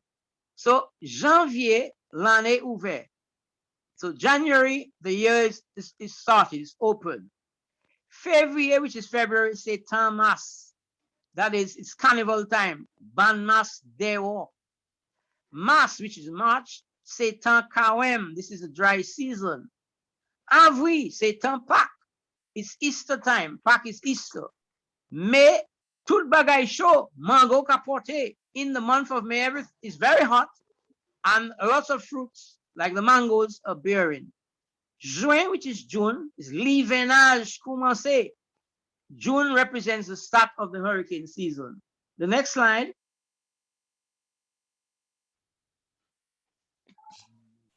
Juillet, c'est fête la Saint-Pierre. That's the fisherman's feast. Août, esclavage fini. That's abolition right now. This weekend is abolition weekend. Septembre, l'école ouverte, the start of the school year. Octobre, c'est mois créole. Novembre, c'est fête indépendance. That's for Dominica. Well, the 3rd of November. And Décembre, c'est toi Noël. Can you move on a little bit quickly? So I want you to get to the, okay, the weather here. Il fait chaud, it is hot. Il fait fret, it is cold. La pluie a tombé, it is raining. La rivière a descend, the river is swollen, it's flooding. Soleil a chaud, the sun is hot. Of course, the sun is always hot. Soleil a clairé, the sun is shining. La lune a clairé, the moon is shining. Vent a venté, the wind is blowing. Yon gwen la pluie, a shower of rain. Yon tempête ka vini, a storm is coming. Yon cool vent ka vini, a hurricane is coming. Now, interestingly, in our Dominican English, as I said, Dominican English is really, in many cases, a literal translation of the Creole. In Dominica, for example, in our Dominican English, we say it making hot. That is what we say in normal Dominican English, which is a direct translation from the Creole, il fait chaud. Similarly, it making cold, il fait fret. Another very interesting one, la pluie a tombé. It is raining. That is what the Englishman will say. But in our English, or Dominican English or Caribbean English, we will say rain, rain is falling. You remember the Bob Marley famous song, rain a fall, but the dirty tough. So rain a fall.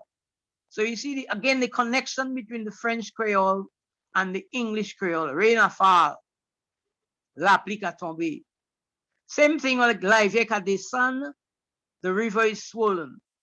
But in our Dominican English, we never say the river is swollen, it's going to flood. We say the river coming down, right? Or the river going down. La rivière a descend. So this is a way, again, another snapshot of showing you the link between our French Creole in our space here in Dominica and our Dominican English, and in this particular English Creole that is spoken in a certain section of Dominica in the Northeast. We will stop here. Merci en pile.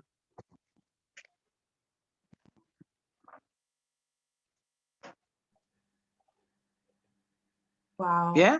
Thank you so much. Amazing. Thank you. Let's shine. Thank you.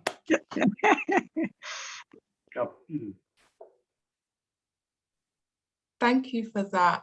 Oh, that was brilliant. That was, if someone asks me "Ça café," I will say I'm very happy because I've heard these wonderful presentations. Thank you so much to So everyone. moins content. You would say moins content. Moins content. moins tan. Moins tan. Présentation. Présentation. Sala. Sala. Yes, that's it. So moins content, moins tan, présentation, sala. I'm happy to have heard this presentation. Moins content, présentation, sala. Yes, I like the presentation. That's what you're saying now. Excellent. A+. Thank you so much for that. Now we are going to have a brief 10 minutes for questions. I recognize that so many of you, I'm sure, have so many more questions, but just in the interest of time, we are just going to have 10 minutes of questions. So I am going to pass over to the rest of the Caribbean Links team and open it up to the floor.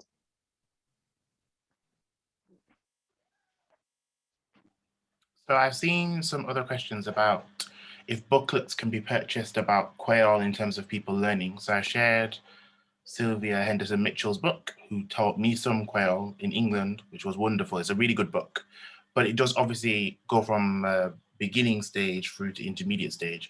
But is there any other books that you both know of that can help people learn? Because I think if you learn lots of the different variants of Kwéyòl, it helps you a wider understanding, so it helps you.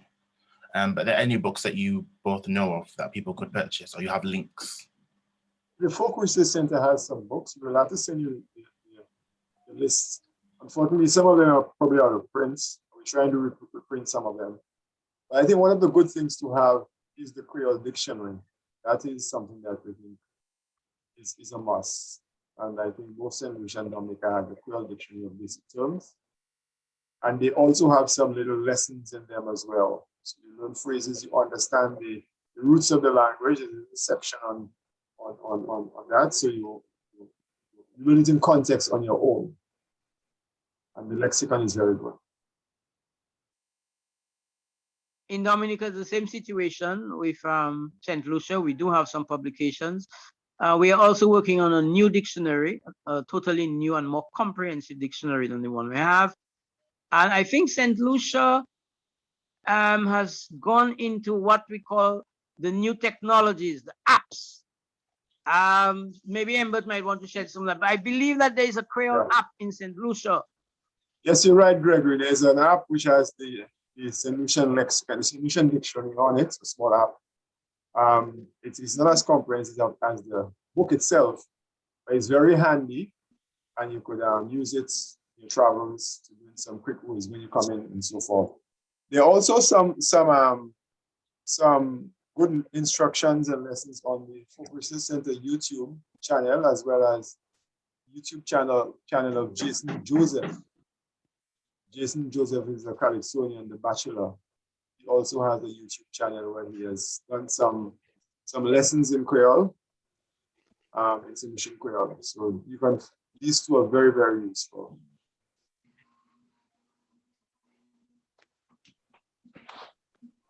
Yeah, I see someone say that the app is for only for Android.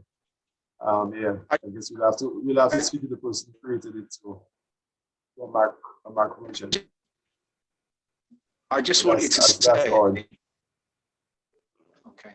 Go ahead, sorry, somebody speaking. Yeah, I live in the UK. What I do,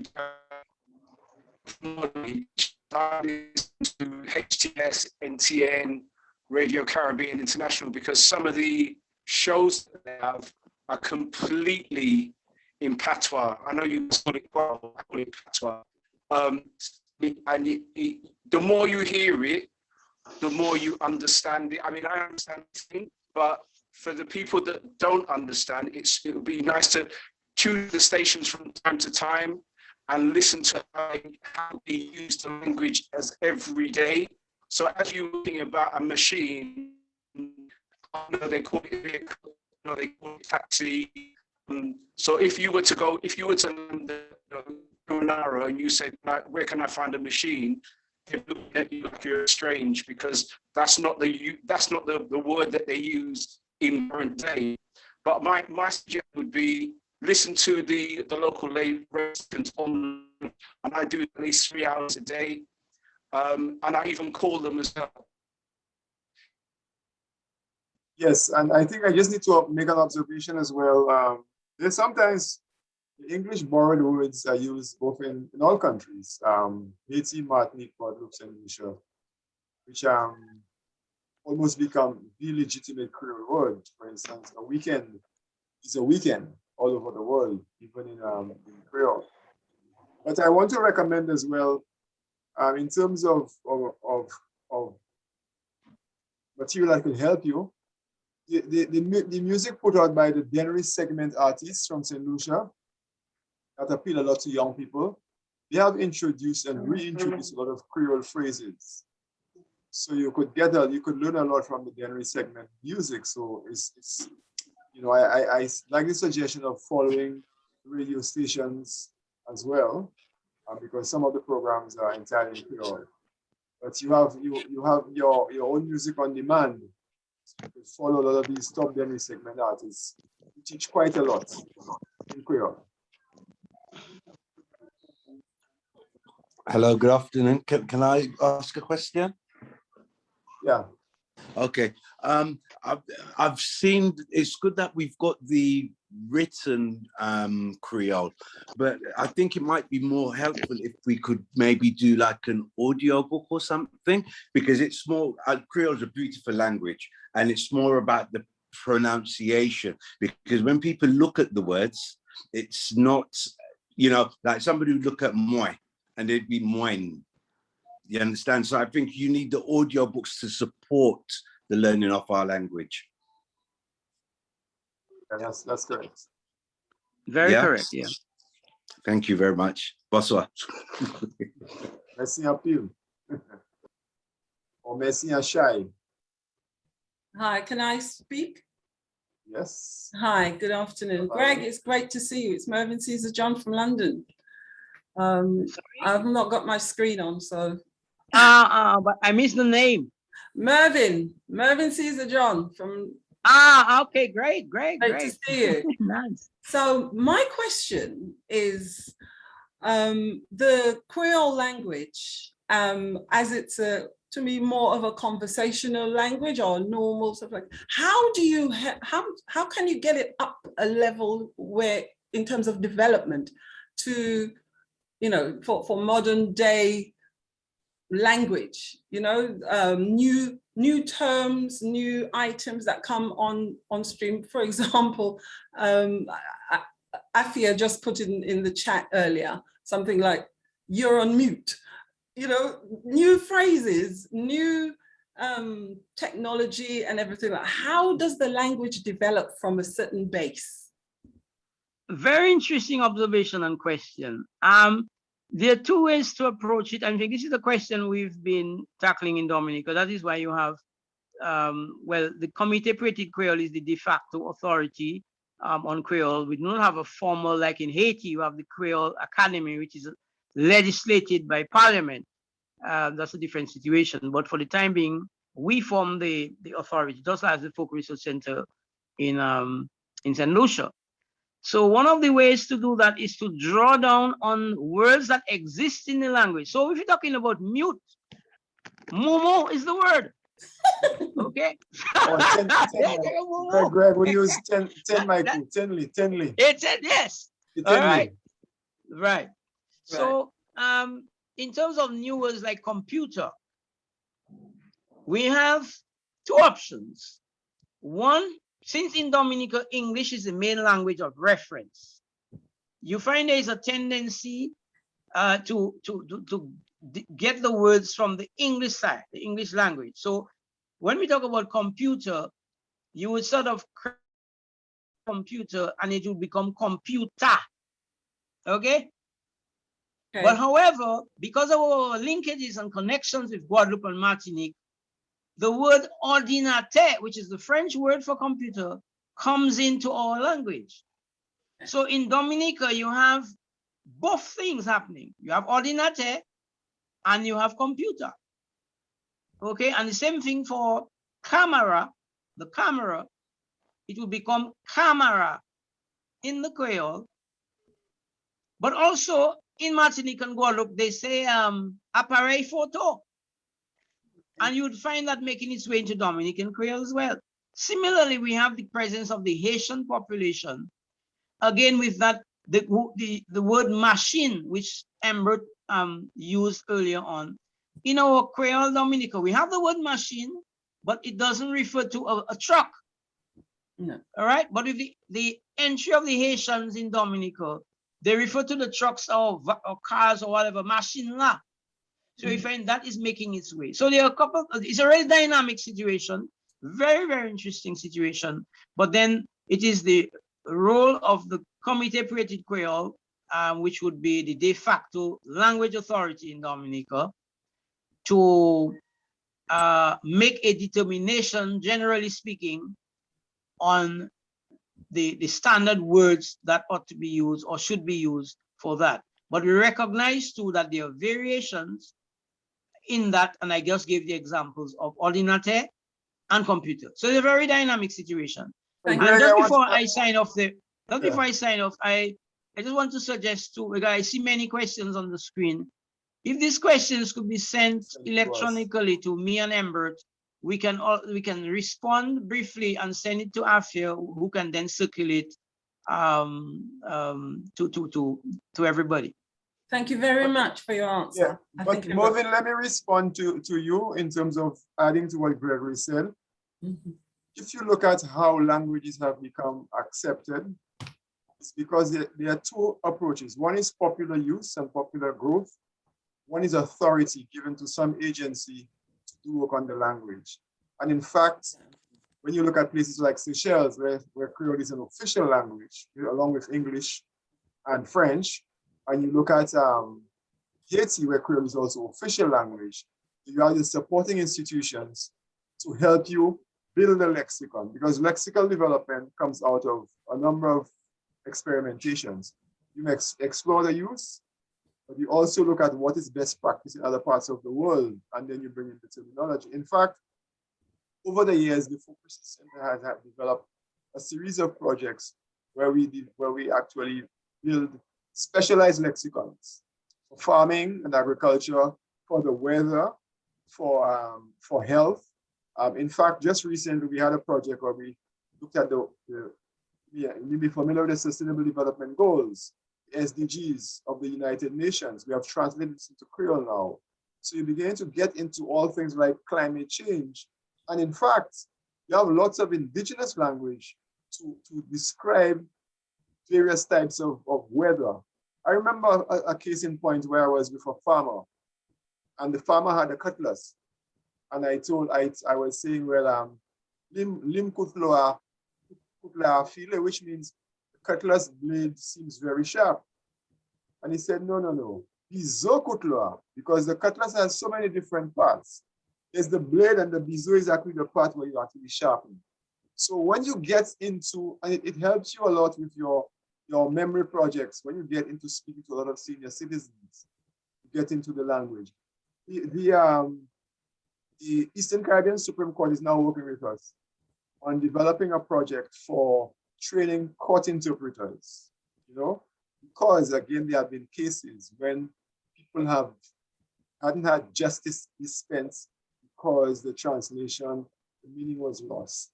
Simple things like a color. An attorney was saying that somebody was trying to explain to a magistrate on behalf of a client what color, until the person said, no, this is not the color I'm talking about. They had to go and find they had to sort of download a color palette and they had to point to the color for the person, and then it was described. So it's a lot to be done, but what is keeping us back, in certainly Dominica and St. Lucia, is the reticence and to some extent the reluctance of authorities to recognize the work which has been scientifically proven, linguistically proven, and to grant us some authority to do the work. Okay. Thank you so much for your full answer. Apologies to other people for hogging this to me. Thank you. Bye.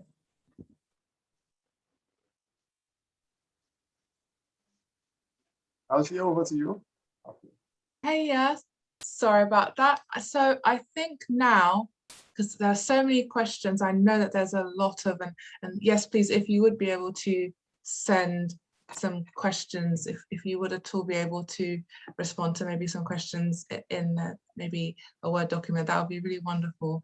I think we're just going to have just 2 more questions, I think. So someone has messaged me and has a question for Gregory. How well do the students respond to the Kwéyòl initiatives within education? As some would say, Kwéyòl is a dying language for some youths. And I had a quick question. I just wanted to know, are there any differences, or what are some of the similarities between French and English-based Creoles? Are there any differences between the English and the French-based? I didn't get the last question properly. So I'll say, so I think maybe I'll just ask the first question first from the person who has messaged. So it's a question for Gregory. How well do the students respond to the Kwéyòl initiatives within education? As some would say, Kwéyòl is a dying language for some youths. And then I just yes, well, okay, the students, well, the pilot project started about 2 years ago, which it was interrupted by the COVID process. And for example, the Comité Operated Kwéyòl, we are not in the classroom directly, so we do not have the first-hand anecdotal evidence. That is being collected and done and documented by the teachers themselves. What I can say is that the last year in October, during October, Kwéyòl Heritage Month, the children had a whole month of just activities in Kwéyòl, and these were posted on various, social media and some of the chats. And they did quite a bit of things, exhibitions, fun things, poetic things. So it appears to me that the children are very much engaged, because the more that the classroom can be fun, they will engage with it. Historically, I know that when we did Kwéyòl back in the days, like a whole day was dedicated to Kwéyòl, the Journée Kwéyòl, that was the day that the students enjoyed the most in the school year. Okay, so let us say a couple more months down the road, when the data will have been collected over time, then I can give you a more comprehensive answer. But just on the surface, it seems to me that they're really enjoying and engaging with the program. Yeah. Thank you for that. Thank you so much. And I just had a very quick question. And I think that will be the last question for this evening. I do apologize, everyone. I know so many people have got some amazing questions, but hopefully we can get some questions together and send. So just one quick question. I just wanted to know, what are some of the similarities between French and English-based Creoles? Some of the similarities are basically in the structure, the sentence structure. Yeah, I think that would be one of the similarities. The similarities also find a way, as I explained in my presentation, in our Dominican English, which is, you might say, an English Creole. It's almost like a literal translation of the expressions in French Creole in our Dominican space. Yeah, and in the sentence structure, as I said, the people them go, we are go. Okay, go, we going. Repetition for emphasis. This is something found in both Kalinago language and in African language structures. So you find them in those kind of things: repetition, verb, subject correlations and position, structure, and expressions, and so on. And then, of course, we have the whole gamut of oral traditions, which I listed earlier in my presentation. I hope that helps. Just to support what Gregory said, I think the similarity is really in the syntax. And when I spoke earlier about languages being sort of economical, and you know, what you see is what you hear is what you see. Simple terms. I mean, it is not complicated like in some other language where you have a combination of either characters or a combination of letters to create a sound. Sounds are essentially very simple, and the representations are just as simple.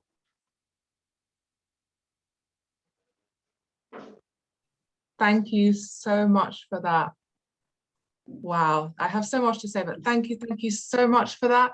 I'm now going to announce the end of the event, but before I do, please, can we give a huge warm Caribbean Links clap for the living legends, the living Kwéyòl legends, Gregory, Hyacinth, and Charles. Can we please give a huge clap for them to thank them for their... Thank you. Merci, appeal. Thank you very much. Merci. And Messi, Marilyn aussi, Marilyn. Merci, Marilyn aussi. Merci, Ota. Merci, Ota. Merci. So before we go, I just want to say... Merci and thank you. Thank you. Just before we go, just again, thank you so much, Gregory, Charles, and Marilyn. Thank you so much. Thank you for agreeing to speak on the panel. I would like to thank the Caribbean Links team for all their help, participation, support, and incredible hard work. And thank you to all the guests for tuning in. Again, I do not do this alone. I work with a brilliant team. So thank you so much. Isaac, Stacey, Marcia, thank you so much for your time. I would ask you all, if you enjoyed what you saw today, please follow Caribbean Links on Instagram at Links Caribbean and Twitter Links Caribbean. And please, can you please subscribe to our Caribbean Links YouTube channel? We would very much appreciate that. Our next event will be next month, and it will be on Dominican history. And we are hoping very much to get an amazing guest to speak on that. So once again, thank you all so much for your time. Thank you to our brilliant panelists for their presentations and their brilliant sessions. Thank you. And again, thank you to the Caribbean Links team. Thank you all for coming, and we will see you next month. Thank you so much, everyone.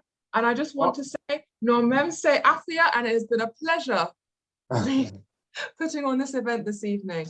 Thank you, everyone. Bye. Bonsoir, Pia. Bonsoir. Bye. Bonsoir. Bonsoir. Bonsoir. Bonsoir. Neville, qui est moi? Au revoir. Bien.